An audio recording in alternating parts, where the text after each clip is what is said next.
qui disent qu'après l'an 7000, nous on continue à monter dans le paradis, mais ici sur terre, et création de nouveau de la terre.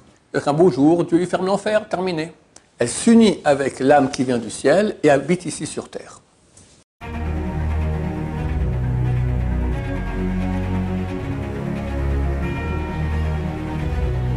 Ce shiur a été dédié pour l'élévation de l'âme de Amram ben Esther Zecher Tzaddik Livracha. Quelqu'un demande que je parle de Tchiyat HaMetim, résurrection des morts. Il faut savoir que la résurrection des morts, c'est une chose très importante dans le judaïsme. Le Rambam cite ça dans les 13 choses qui sont les 13 fondements de la Torah. Et si quelqu'un ne croit pas à cela, alors c'est très grave. Non seulement on ne croit pas, mais ne croit pas que c'est écrit dans la Torah. Comment c'est écrit dans la Torah? C'est écrit dans la Torah, j'ai blessé et je soigne, j'ai tué et je fais vivre. Et on apprend comme celui qui soigne, c'est après avoir blessé, ben celui qui fait vivre, c'est après qu'il est tué. Donc il y a une mort et qu'après il y a une vie. Pourquoi est-ce qu'il y a Tchiyat HaMetim, résurrection des morts? Quand ça sera, comment ça se passe? Ça sera le sujet de notre shiur aujourd'hui. D'abord, pourquoi? Il faut savoir que quand quelqu'un décède, alors ces différentes parties d'âme vont chacune aller à l'endroit qui lui correspond.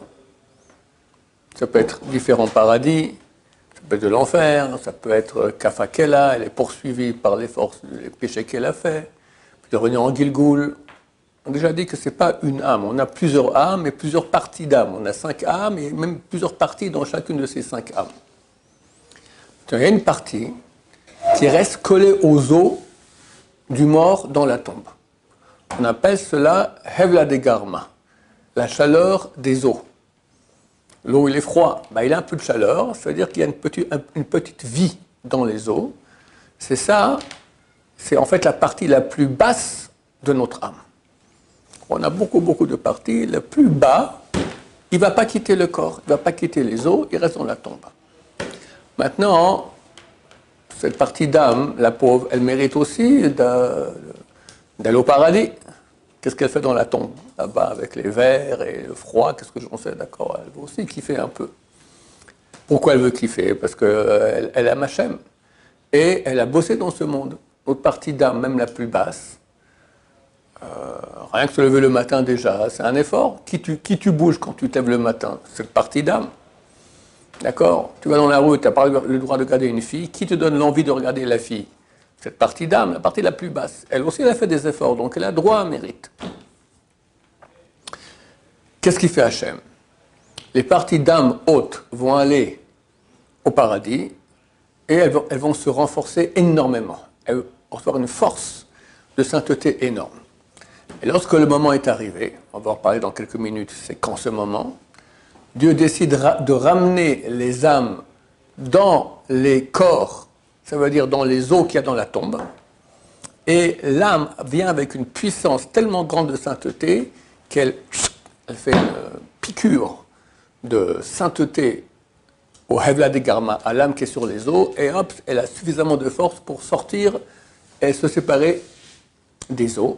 Elle s'unit avec l'âme qui vient du ciel et habite ici sur terre. Il faut comprendre que le monde qui a été créé, jusqu'à aujourd'hui, s'il reste comme ça, puis un beau jour il est détruit, c'est un bilan extrêmement mauvais pour Hachem. Qu'est-ce que tu as fait de ce monde? Dans ce monde-ci, il n'y a que de la souffrance. Presque de la souffrance, presque du mal. Qui a réussi? Le premier homme, il est venu déjà, il n'a pas tenu une journée, déjà il a péché. Il a exclu du paradis. Après, déjà, ses petits-enfants, ils commencent à faire déjà la Avodazara, l'idolâtrie. On arrive après 10 générations au déluge. On reprend tout avec Noé. Et Noé aussi, ça va pas. Il y en a quelques-uns qui font, Hachem, Ever, le fils, le petit-fils de Noé, qui vont dans les voies de Dieu. Mais la majorité de l'humanité, elle va complètement tordue. Vient Abraham. Abraham a fait 40 000 balais de tchouva. Qu'est-ce qui reste d'eux? Partis dans la nature, on ne sait pas, jamais entendu ce qui se passe. Le peuple juif. Et combien de peuples juifs vont survivre en restant juifs? Très très peu. Il y a eu énormément d'assimilation. Normalement, aujourd'hui, on aurait dû être 860 millions. Par rapport à il y a 2000 ans. 2000 ans, c'est écrit dans les bouquins d'histoire, on représentait 8% de la population mondiale. D'après ça, aujourd'hui, on en aurait dû être, comment j'ai dit 860, non, je crois que c'est 640. 640 millions, on aurait dû être. Combien on est? Depuis l'âge de 20 ans, on me dit 15 millions. Mais ça va, j'ai 65 ans aujourd'hui, 45 ans. Normalement, tu fais au moins 2 enfants. Si c'est 2 enfants, c'est le même chiffre. Mais si c'est plus, ben on devrait être aujourd'hui, je ne sais pas, plus que 15 millions. Mais il y a une perte énorme. Et moi, je vous dis, il n'y a même pas 15 millions. Il n'y a même pas 15 millions de gens, on va dire, qui sont juifs et qui savent qu'ils sont juifs. Il y a tellement d'assimilation, c'est inimaginable. Et combien de souffrances à l'humanité et au peuple juif. Donc si on fait un bilan de ce monde-là, franchement, c'est un désastre. Désastre. Dieu veut que ce ne soit pas le cas. Il a créé un monde extraordinaire, d'une précision extraordinaire. Il veut que les gens jouissent de ce monde-là. Donc il va ramener une époque qu'on appelle la résurrection des morts, où pas tous les morts, une partie des morts, ceux qui méritent, il y en a qui ne méritent pas. Celui qui ne croyait pas en la résurrection des morts, il n'aura pas droit à la résurrection des morts. Celui qui croyait, mais qui disait c'est pas écrit dans la Torah, c'est écrit, même ça déjà, ça l'exclut de la résurrection des morts. Donc il faut des mérites. Celui qui prêtait avec intérêt, ou qui empruntait avec intérêt, d'accord? Tout cela, c'est un problème.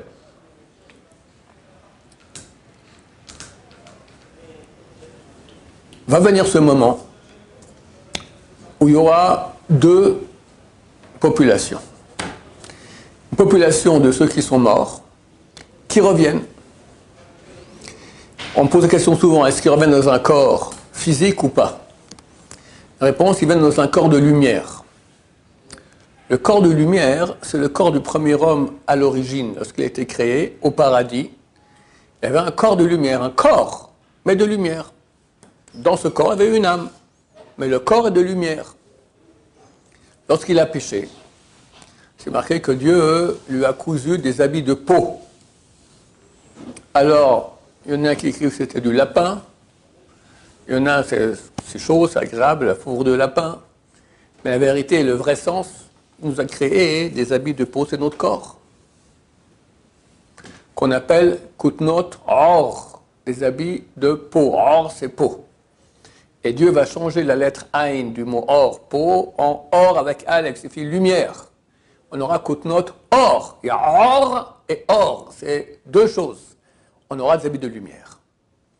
Ça, c'est les habits de toute l'humanité lors de la résurrection des morts. Maintenant, c'est quoi ces deux populations? Alors, il y a les morts. Leur âme qui revient dans la tombe donne vie au Evla des Garma et il se lève et il est là, il est dans ce monde-ci avec des habits de lumière. Et il y a la deuxième population, ceux qui sont ici. Le Mashiach, il arrive. Quand Mashiach, il arrive, juste après, on commence la résurrection des morts. Quand le Zohar dit c'est une période qui va durer, il y a deux avis. Un avis qui dit que ça va durer 214 ans, un autre avis qui dit que ça va durer 210 ans. Entre parenthèses, si c'est 214 ans, on n'a plus que 2 mois et 3 jours. Parce que c'est 214 ans avant l'an 6000. Fait 6000 moins 214, ça fait 5776. Nous, on est en 75 maintenant. Non, 5785 on est maintenant. Dans 2 mois et 3 jours, on passe à 86.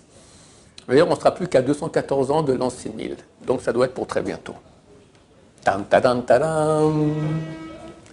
Et un autre avis qui dit 210 ans. Ça nous laisse encore 4 ans. Maintenant, il faut savoir aussi une chose que peu de gens savent. C'est pas du tout évident qu'on est maintenant en 5785. Pourquoi?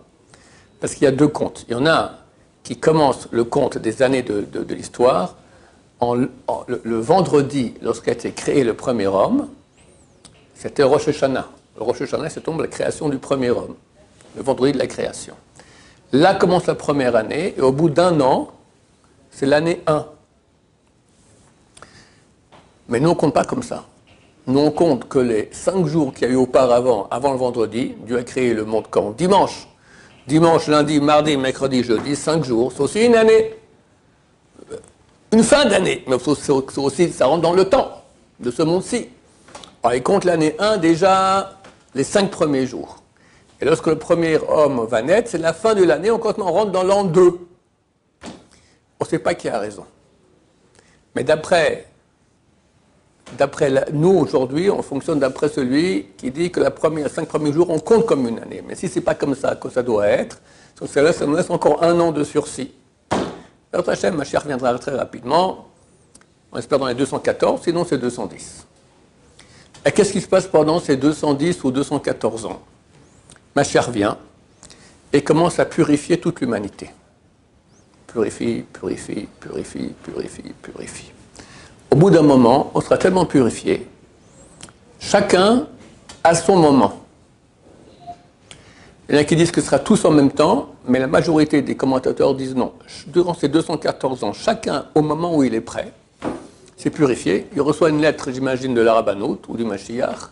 Shalom, voici, dans le ciel maintenant, on vous a rendu apte à changer votre corps de chair en corps de lumière. Ça sera mercredi prochain à 11h54, préparez-vous. Tu fais un festin avec tous tes copains, tu leur dis au revoir, et poum, 11h54, mort. Mais ce n'est pas la même mort qu'aujourd'hui. Aujourd'hui, la mort qu'il y a se fait avec l'ange de la mort. L'ange de la mort, quand Mashiach vient, Dieu le prend et l'égorge. Terminé. Il n'y a plus de mal. Le mal est éliminé, l'ange de la mort aussi. Ça sera avec Dieu. Dieu va venir, comme Moshe Rabbeinu, ou Aaron, ou Myriam, ils sont morts, Mitat Neshika, et la Shrina vient, se met en contact avec l'âme, et l'âme, elle est aspirée vers la Shrina. D'accord? Nous aussi, ce sera une mort agréable comme ça. Et directement, on reste sur Terre, on ne va pas aller au paradis ou que ce soit, on reste ici, mais avec le corps de lumière. Ceux qui vont rester avec le corps de peau vont nous voir. Il y aura un niveau de pureté et de sainteté tellement grand qu'ils nous verront. C'est marqué que les gens qui seront sur Terre vont dire sur les tzadikim, Kadosh.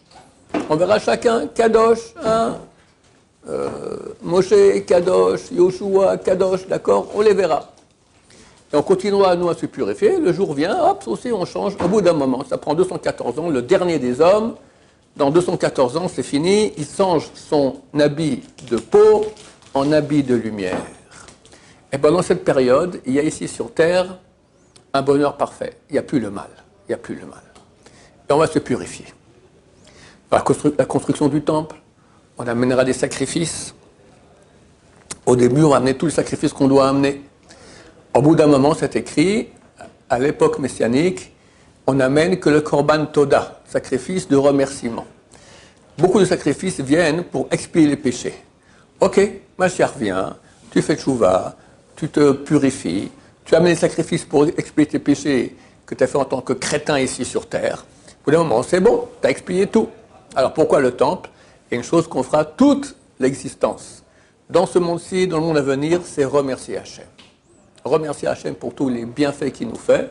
Comme on a la prière, les dors, nos délechons s'apertit la terre. De génération en génération, on va te remercier et raconter tes louanges. C'est quoi de génération en génération? Combien de générations tu restes sur terre ici? Ben une, la mienne, c'est tout. C'est quoi de génération en génération? Ben une fois que tu vas dans le monde à venir, là-bas aussi, là-bas c'est un temps infini. Et ben, tout ce qu'on fait, c'est remercier Hachem pour la grandeur. On va se rendre compte, on ne se rend rien du tout compte à quel point Hachem nous fait du bien. D'accord? Un tout petit peu. Mais là, on va se rendre compte que cela, et on amènera les sacrifices, Korban Toda. Maintenant, qu'est-ce qui se passe ici sur Terre? Actuellement, il y a 3 catégories ici sur Terre. Il y a le mal, il y a le profane, il n'est pas sain, mais il n'est pas mal. D'accord, on va dire. Il y a le porc, il est mal, c'est impur. Tu as la banane. Bon, la banane, c'est permis, il n'y a pas de problème. Et tu as la sainteté. Aujourd'hui, on n'est pas saint au point de pouvoir manger les choses saintes, mais elles existent. Et la trouma, en Israël, on ne peut pas manger des fruits de la terre sans faire le prélèvement dans lequel il y a la trouma. La trouma, elle est sainte. On doit la brûler ou l'entourer d'un un sac en plastique, la met dans la poubelle. D'accord? Mais à l'époque, elle se mangeait par les Kohanim, c'était sain.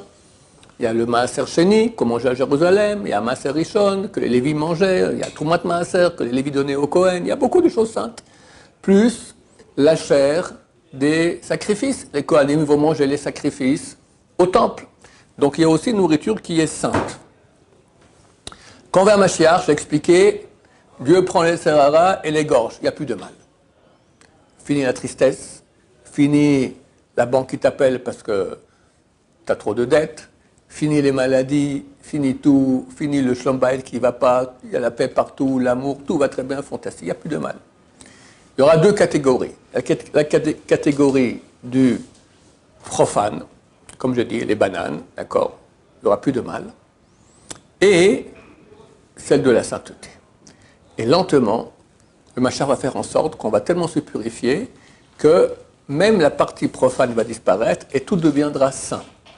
Il n'y aura que la sainteté. Par exemple, c'est écrit qu'à l'époque messianique, les fêtes vont être annulées. À part Purim et Yom Kippourim. Ah, qu'est-ce que ça veut dire? C'est pas qu'elles sont annulées. Parce qu'il n'y a aucune mission de la Torah qui peut être annulée. Mais, vu que tout sera saint, il n'y aura plus comme aujourd'hui les jours de Chol, les jours ouvrables, les jours profanes, dimanche, lundi, mardi, mercredi, jeudi, vendredi. Shabbat, c'est saint. Mais les 6 autres jours, c'est Chol, c'est profane. À l'époque messianique, chaque jour sera une fête.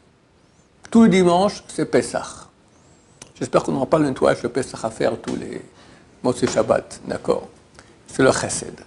Tous les lundis, c'est Gvura, c'est Shavuot. Tous les mardis, non, excusez-moi, tous les lundis, c'est Rosh Hashanah, jour du jugement, Gvura. Mardi, c'est Shavuot. Mercredi, Rosh Chodesh. Jeudi, Sukkot. Vendredi, Shmini Atzeret. Plus Shabbat, plus Rosh Chodesh, les nouveaux mois. Et 2 fois par année, une fois Purim, une fois Yom Kippourim. Purim et Kippourim viennent d'un monde beaucoup plus haut. C'est écrit que ça vient du 7e et du 8e millénaire. Donc c'est des réalités qui sont beaucoup plus hautes que notre monde. Nous, on est dans le monde des 6000 ans. Et aussi les interdits. Le Midrash, il dit, une phrase qu'on dit dans Télim tous les matins, Matir Asurim, Hachem Matir Asurim. C'est quoi Matir Asurim? Il autorise, il libère les prisonniers. Mais c'est quoi Assour en hébreu? Alors ça peut être un prisonnier, c'est aussi une chose qui est interdite. Assour, c'est interdit. Matir Asurim, il autorise les choses interdites. Vu qu'il n'y aura plus de mal, le mal va passer dans le chol, dans le permis, et après la sainteté, ça n'existe plus un aliment qui n'est pas cachère. Le porc, on va se faire des côtelettes de porc, super délicieuses, Bezrat Hashem. De plus, même le mot chazir, porc, ça vient de la racine en hébreu choser. Il revient à être cachère. Il revient à être cachère. Donc on va tous passer maintenant dans un monde où il n'y aura plus de mal, il n'y aura même plus au bout du moment même plus de profane, il n'y aura que la sainteté, le service de Dieu extraordinaire, et il y aura aussi une réunification. Lentement, on va s'unir, toute la réalité va commencer à s'unir. Il y aura tous les poissons qui deviendront un seul grand poisson, tous les volatiles, un seul grand volatile. Et nous aussi, on va rentrer dans une seule. On est tous des parties de l'âme du premier homme. On va faire une réalité unique. C'est pour ça que c'est fini, il n'y aura plus de jalousie. Pourquoi on est jaloux aujourd'hui? Parce que toi, t'es toi, moi, je suis moi, et moi, je veux être plus que toi, je veux pas que tu sois plus que moi. D'accord? Mais si on va comprendre qu'on est un, c'est fini, on sera unis complètement. En l'an 6000, le monde physique est détruit, et nous passons tous dans une réalité qui est beaucoup plus haute pour le 7e millénaire. Après le 8e, 9e, on monte comme ça pour l'infini. Il y en a qui disent, notamment le Rabbeinu Bachai et le Ramban à la fin de Parashat Behar, qui disent qu'après l'an 7000, nous on continue à monter dans le paradis, mais ici sur Terre, et création de nouveau de la Terre. 6 jours, et une nouvelle histoire qui commence ici, avec un peuple qui sera peut-être le peuple d'Israël, ou un autre, avec le don de la Torah, ça recommence. Normalement, il doit y avoir 49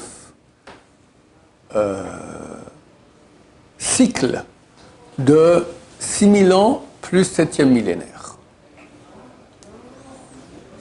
Ceux qui veulent voir cela, dans le Ramban, c'est très dur à comprendre, mais il faut ça dans Rabbeinu Bachaye, au début de Parashat Behar. Maintenant, qu'est-ce qui se passe avec ceux qui n'ont pas droit à Triat Hametim? J'imagine qu'il y a des parties de leur âme qui vont quand même réussir à la fin à s'unir avec la divinité. Dans la Gemara, traité Rosh Hashanah, page 17, il est mentionné là-bas tous ceux qui n'ont pas part au Olam Haba et qui restent en enfer. Le Rambam Maïmonide reprend cela dans le Chot Shuvah, chapitre 3, et cite là-bas tous ceux qui n'ont pas part au Olam Haba, et il dit qu'ils restent en enfer, la Olam ou l'Olme Olamim, pour l'éternité et l'éternité des éternités. Donc un beau jour, Dieu lui ferme l'enfer, terminé. Le responsable de l'enfer, il dit ok, j'ai fini mon job, bye, il ferme l'enfer et part. Mais il reste en enfer encore. Pour savoir que l'enfer il est très grand. C'est écrit qu'il est 60 fois plus grand que le monde. D'accord, il y a place pour tout le monde là-bas. Mais il reste là-bas un endroit où les gens restent en enfer encore. Et ils sont comme ça brûlés. Terrible. Pour l'éternité, c'est terrible. Alors, heureusement, il y a la Kabbalah qui dit impossible. Ce qu'on nous parle maintenant d'éternité, c'est dans la mesure de ce monde-là qui est un monde fini. Mais chaque âme juive, elle a une partie divine en elle. Et à la fin, il y a une réunification de toute la réalité divine à Dieu. On va s'unir à Dieu. Pas comme avant notre vie, où on était annulé par Dieu. Tu n'étais rien. Maintenant, tu es venu sur Terre, tu as fait, tu as eu un libre arbitre, tu existes. Mais toi, de ton existence, tu vas te réunir à Hachem. Tu t'unis à Hachem, mais tu n'es pas annulé par Hachem.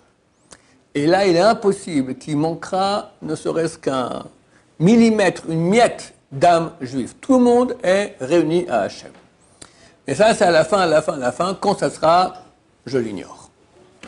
Donc même ceux qui n'auront pas part à la résurrection des morts, ils auront part néanmoins à cette réunification avec Hachem, et tous ces proches-là qui peut-être n'auront pas droit à la résurrection des morts, peut-être on ne pourra pas les voir là-bas, espérant que nous-mêmes on pourra y être, au moins on pourra les voir à la fin totale de tout. J'avais un élève dont la mère est décédée il y a quelque temps, et elle est décédée à Shabbat. Et lui n'était pas à l'hôpital, était chez lui. Mais la nuit, il arrivait qu'elle était décédée. Effectivement, c'est Shabbat, on lui a dit qu'elle était décédée. Sa cousine l'a appelé, qui est aussi le Shomer et Shabbat. Elle dit, écoute, ta mère est venue me voir cette nuit de Shabbat, en rêve. Elle m'a dit, je suis décédé. Et je suis monté directement au paradis. Elle a beaucoup souffert. Elle a cette maladie, elle a énormément souffert. Quand on souffre ici, c'est à la place de l'enfer qui est là-haut. Donc elle est montée directement au paradis. Elle a dit, c'est fantastique, je suis très bien, et je reviens très bientôt. Donc on espère que Be'erat Hashem très bientôt à la résurrection des morts, et fini. Plus de mal dans le monde, que du bien, que du bonheur, Be'erat Hashem. Ça veut dire qu'on doit maintenant se prendre en main et commencer à avancer très fort. Le Gaon de Vilna, il dit que lorsqu'on prend le corps du mort pour aller l'enterrer, le mort il est mort, on l'amène à la morgue, on lui fait la tahara, on le lave, et après on l'amène pour les oraisons funèbres, devant lui on fait des discours, et après on le prend pour aller l'enterrer. Il dit que le mort à ce moment-là, il a une jalousie terrible des gens qui sont vivants autour de lui. Il est conscient, il est là, mais il est mort. Mais il comprend que tout est fini. Il ne peut pas faire une seule mitzvah, pas répondre un amen à une bracha, encore moins faire tchouva. Il est mort. Et bien qu'on a fait des cours sur le fait qu'on peut revenir en Gilgul, en résurrection, par exemple en réincarnation, c'est pas lui. On a bien expliqué, c'est une autre partie de son âme. Lui, c'est terminé. Terminé. Et il voit les autres qui peuvent. C'est marqué qu'il fait une jalousie, comme a dit le Gaon de Vilna, une jalousie terrible. Et les commentateurs disent que s'il était vivant, avec cette jalousie, il mourrait de cette jalousie, tellement elle est énorme. Et moi je vous dis, on est vivant. Il faut en profiter. Avant que tu sois jaloux, quand tu vas mourir, ça sera trop tard, Balthazar. Maintenant, une page de Gemara en plus, un Amen en plus, une Tchouva en plus, un Teilim en plus. Hachem, comme ça, on ne sera pas jaloux et on pourra remonter très proche d'Hachem et d'Hachem pour le mérite de tous nos mitzvot. Baruch Adonai, Laolam, Amen va Amen.